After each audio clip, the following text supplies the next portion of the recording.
Bonjour à toutes et à tous et bienvenue sur Radio Cessort, votre rendez-vous quotidien avec l'actualité de la cybersécurité. Je suis Marc-Frédéric Gomez, j'espère que vous allez bien et nous sommes le samedi 6 décembre 2025, épisode 508. À la une, stratégie. L'agence cyber australienne publie un nouveau guide pour sécuriser l'intégration de l'IA au sein de les infrastructures critiques industrielles. Au niveau vigilance, le CERT-FR émet une série d'avis de sécurité majeurs, ça va de l'avis 1062 à 1067, appelant les équipes techniques à appliquer les correctifs sans délai. Au niveau des incidents, nous avons le Barts Health NHS qui confirme l'exfiltration de données administratives suite à l'exploitation d'une Zero Day Oracle Business suite par le Gang Club. Vulnérabilité, une faille de sévérité maximale, CVSS 10, touche Apache Tika, exposant les systèmes d'ingestion de documents et des injections critiques. Au niveau de la supply chain, Asus reconnaît le vol de code source de ses smartphones via la compromission d'un fournisseur tiers, revendiqué par le groupe Everest. Des agences internationales de cybersécurité, dont l'agence ADS d'Australie, viennent de publier une nouvelle doctrine pour l'intégration sécurisée de l'intelligence artificielle dans les environnements de technologie opérationnelle, ou les fameux OT. Ce guide s'adresse spécifiquement aux opérateurs d'infrastructures critiques confrontés à la convergence IT-OT et le document structure la défense autour de 4 piliers techniques. La compréhension des vecteurs de menaces spécifiquement à l'IA, l'évaluation stricte des cas d'usage industriel, l'établissement de cadres de gouvernance robustes et l'intégration de mécanismes de sûreté native. L'analyse révèle que l'introduction de l'IA dans les systèmes SCADA et ICS élargit considérablement la surface d'attaque, introduisant des risques de manipulation de modèles et de corruption de données opérationnelles. Ce guide insiste sur la nécessité de maîtriser le cycle de vie de développement sécurisé de l'IA et de gérer rigoureusement les risques liés à la supply chain des fournisseurs d'IA. Pour les CISO, l'impact est organisationnel et technique. Les plans de réponse aux incidents existants sont complètement obsolètes, ils n'intègrent pas ces scénarios de défaillance algorithmique et en environnement industriel.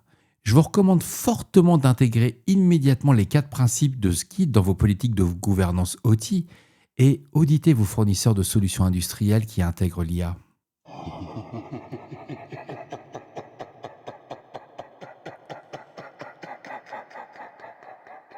Le CERT-FR a émis une alerte de sécurité critique concernant l'analyseur de protocole réseau Wireshark. C'est l'avis CERT-FR 2025 AVI 1062 qui détaille de multiples vulnérabilités identifiées sous les références de la CVE 2025 13945 et 13946. Ces failles permettent à un attaquant distant de provoquer un déni de service sur l'application. Ce vecteur d'attaque est particulièrement sensible car il vise les outils d'investigation des équipes SOC et CSERT, pouvant aveugler les capacités d'analyse en plein incident. Les systèmes affectés concernent les branches de Wireshark 4.4 antérieures à la version 4.4.12, ainsi que les versions 4.6 antérieures à la version 4.6.2.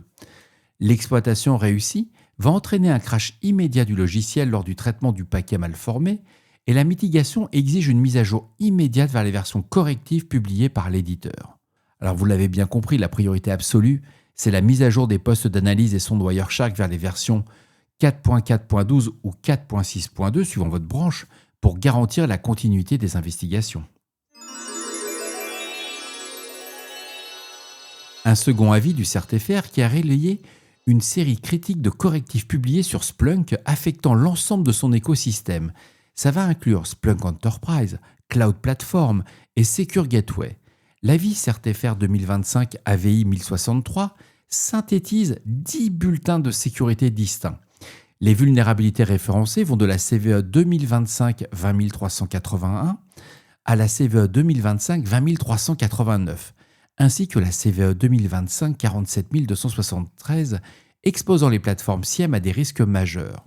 L'analyse des vecteurs révèle un spectre d'attaques varié. Falsification de requêtes côté serveur, les fameuses SSRF, injection de code indirect avec les XSS et déni de service à distance. Le risque SSRF est particulièrement critique sur une infrastructure centrale comme Splunk, car il peut permettre à un attaquant de pivoter vers des segments internes, protégés en utilisant des serveurs de log comme proxy, et en plus les failles d'intégrité des données menacent la fiabilité même des preuves forensiques stockées. Alors il faut savoir que les versions vulnérables sont nombreuses, notamment dans les branches Enterprise 9.x et 10.x non patchées. La rémédiation impose une mise à jour immédiate vers les versions cibles telles que Splunk Enterprise 10.0.2 ou la 9.3.8. Ignorer ces correctifs revient à opérer un SOC avec des outils potentiellement compromis ou aveugles. Le patching prioritaire de l'infrastructure Splunk est requis immédiatement. Pour éviter la compromission ou l'aveuglement de votre capacité de détection.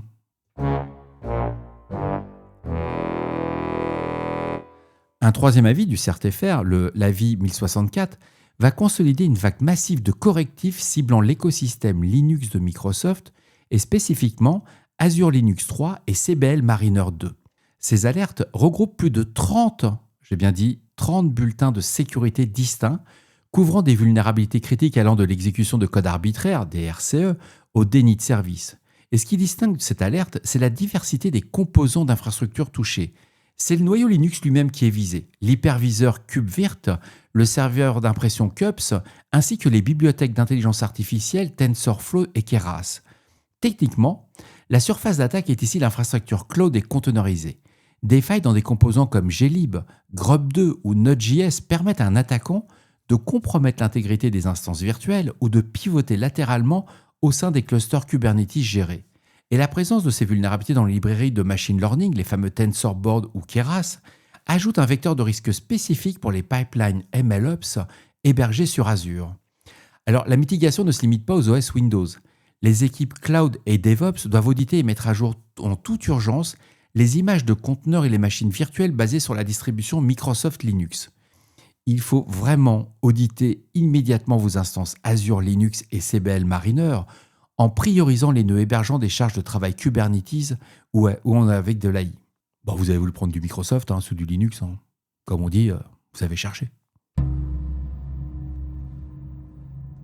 Un quatrième avis du CERT-FR nous parle d'une vulnérabilité critique affectant le framework d'application web Java Apache Struts, qui est référencé sous la CVE 2025 64775 et détaillé dans le bulletin de sécurité S2-068.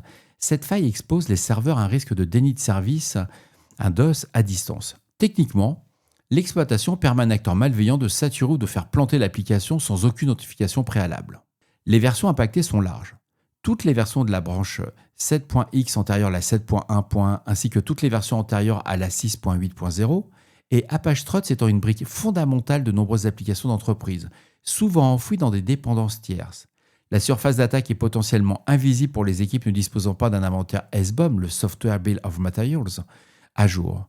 Et bien que le risque soit classé déni de service ou non-exécution de code, l'impact sur la disponibilité des portails clients ou services critiques reste majeur. La rémédiation est simple. Elle consiste en la mise à jour immédiate vers la version 6.8.0 ou 7.1.1. Ce que je vous recommande, scannez vos dépendances applicatives pour identifier vos Apache Struts et appliquez les correctifs pour garantir la disponibilité de vos services web, en particulier s'ils sont exposés.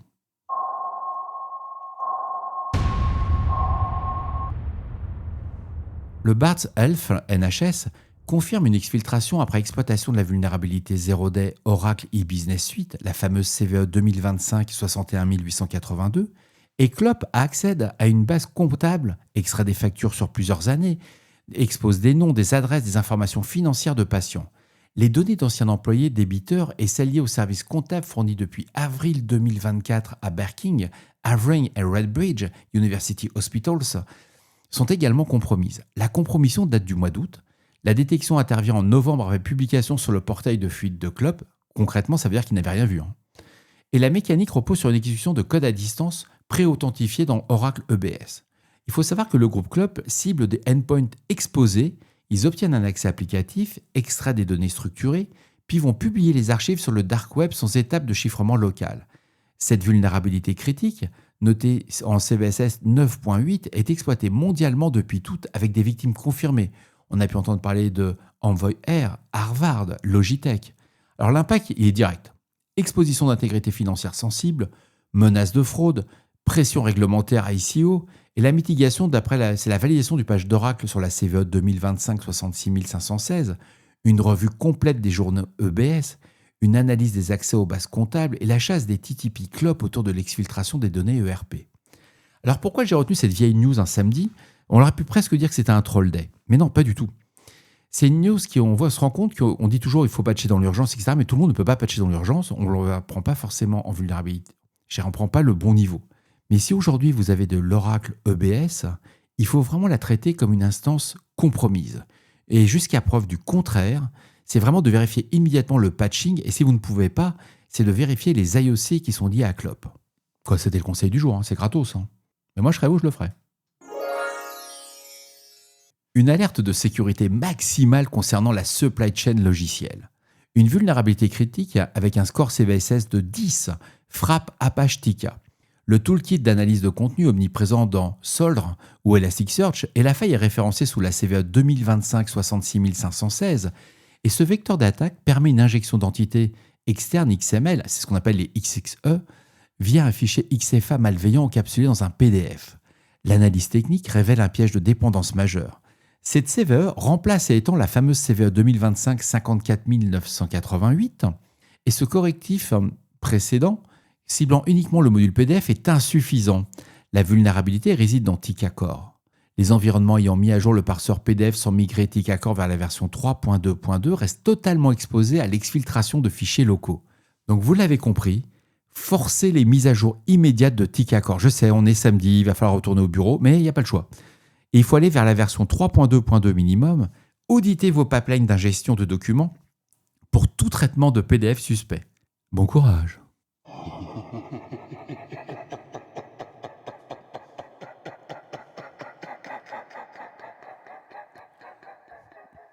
Ça serait dommage de ne pas encore avoir une alerte sur la chaîne d'approvisionnement technologique. Et Asus, le constructeur, confirme la compromission d'un fournisseur tiers exploité par le groupe de ransomware Everest. Les attaquants revendiquent l'exfiltration d'1 téraoctet de données sensibles. Ce bulletin allégué contient du code source du module de caméra, des modèles d'IA, des dumps mémoire et des outils internes OEM.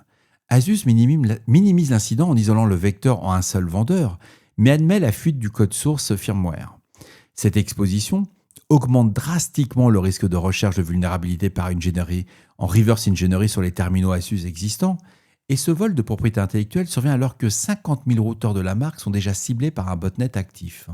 Et on n'a pas beaucoup d'options. On doit soit auditer strictement tous les accès de vos partenaires de développement au niveau du code source, surveiller les leaks pour anticiper la découverte de nouvelles CVE sur vos produits, mais surtout ce qu'on se rend compte, c'est que les entreprises qui arrivent à une certaine taille, à un certain niveau de maturité, c'est pas elles qui vont se faire attaquer, ce vont être leurs fournisseurs. Je reviendrai là-dessus, je vais faire un épisode spécial sur la supply chain attack.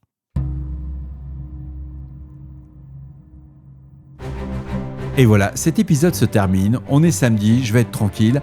J'espère qu'il vous apportera des informations claires et utiles. Je prépare un épisode sur l'Intercert France, il sortira normalement demain, je l'ai promis à Aude. D'ici là, on ne réfléchit pas, on patch. On se retrouve demain pour... on se retrouve demain. Je vous embrasse très fort. Au revoir. Ça va mieux, vous pouvez le constater. Il y a juste le fait que j'ai encore fait l'épisode à l'arrache, mais tout va bien. 508, on peut...